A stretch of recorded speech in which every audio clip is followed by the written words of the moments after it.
sabi sa inyo mayaman ako? Sa gamit mo, tsaka sa kilos mo. Palibasa, wala kasi kayo mga ganda eh. Sinabi niya sa akin na ililipad mo ako sa mas malaking bonggang private school. Ay, dito na tayo! Pasok na natin sa loob.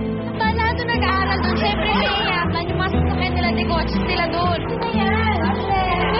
Mayaman ka pa ha? Hindi po, dali lang, Mare. Malapit na. Dali. Sa oras na binasag ko tong laptop na to sa pagbumukha mo doon, magkakaroon ka ng problema.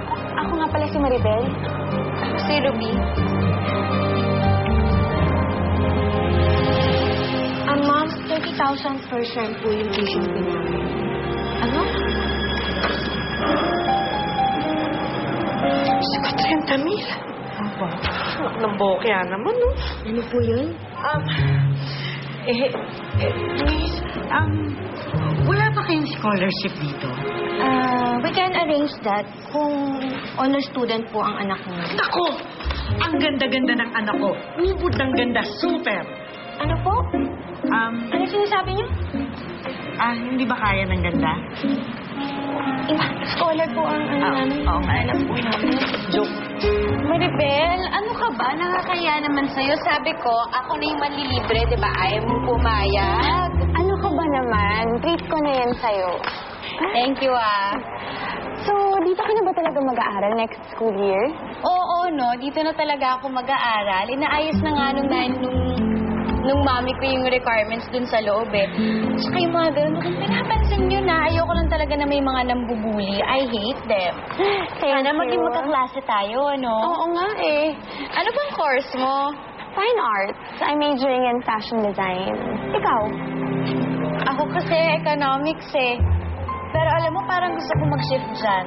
Yung mga fashion design. Kasi mahilig ako sa fashion, eh. Oo nga. Ay, wait lang ha. Can I have your number? Ay, yung cellphone ko kasi nabasa, eh. Nasira. Eh, hanggang ngayon, hindi pa ako makapag-decide kung anong bibilin kong phone. Gusto mo hiramin mo na lang kaya yung second phone ko? Ha? Hiram? Oo. Ano ka ba, Maribel? Nakakahiya naman sa'yo. Bago magkakilala pa lang tayo, itago mo nga yan. Sigurado ka ba? Sige. Ay, pero sandali lang. Kasi naisip ko lang, ha. Malay mo, pagka bumalik yung mga yun, tapos guguluhin ka ulit, di pwede mo na lang akong i-text kagad, di ba? Tapos mag-rescue na ako. Di ba? So, i-text mo lang ako kagad, ah. Sige.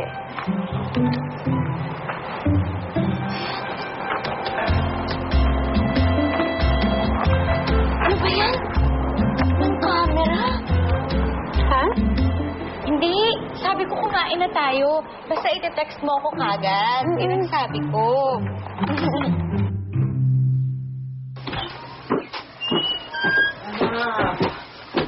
Alam mo naman ang nanay mo, never give up, diba? Pero dito, give up ako eh. Hindi ako natatawa na eh. Talaga naman, anak. Hindi nakakatawa yung tuition fee doon. Ay, ano ba naman? Nakakahiya. Meron na akong bagong friend doon. Tapos sinabi ko sa kanya, oo, tuloy na. Doon na ako mag-aaral talaga. Anak, kalimutan mo na muna yung friendships. Ha? Pero magagawa ko talagang hindi kaya eh, amahan. Huwag na lang kaya ako mag-aral. Anak? Nanay, huwag kayong mag-alala. Kung sa ganung paraan, mas makakatipid kayo, di ba? Hindi na ako babalik din sa dati kong school. Tsaka, kausapin ko na lang si Ate Christina. Nasama ako sa kanya dun sa department store. Mag-a-apply na lang din ako sales lady. Tama nga.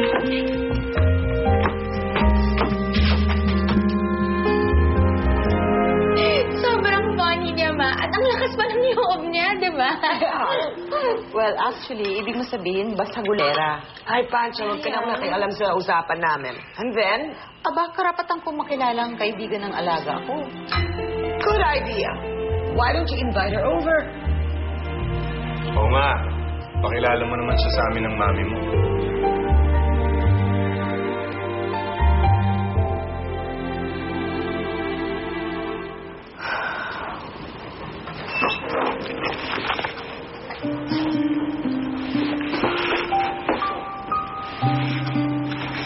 May pera ka ba dyan?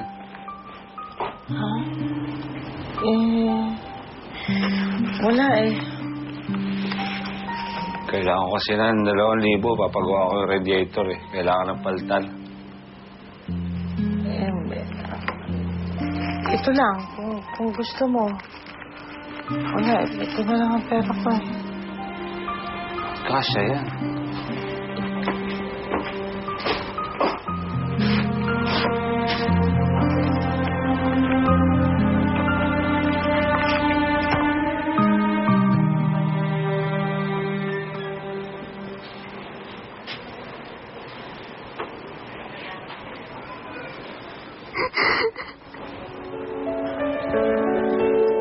Anak. Anak, sorry talaga ha. Sige po, Nay. Okay lang po.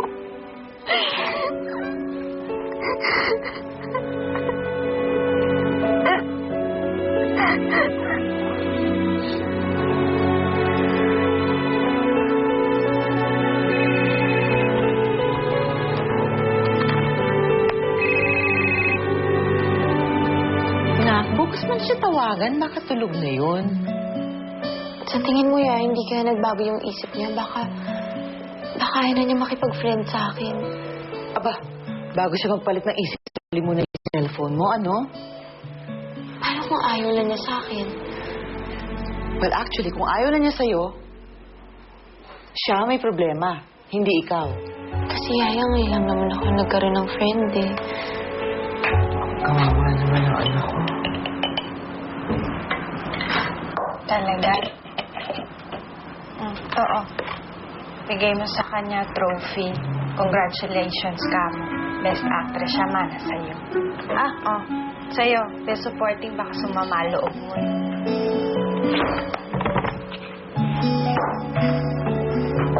Ito sa'yo. Ano? Lala.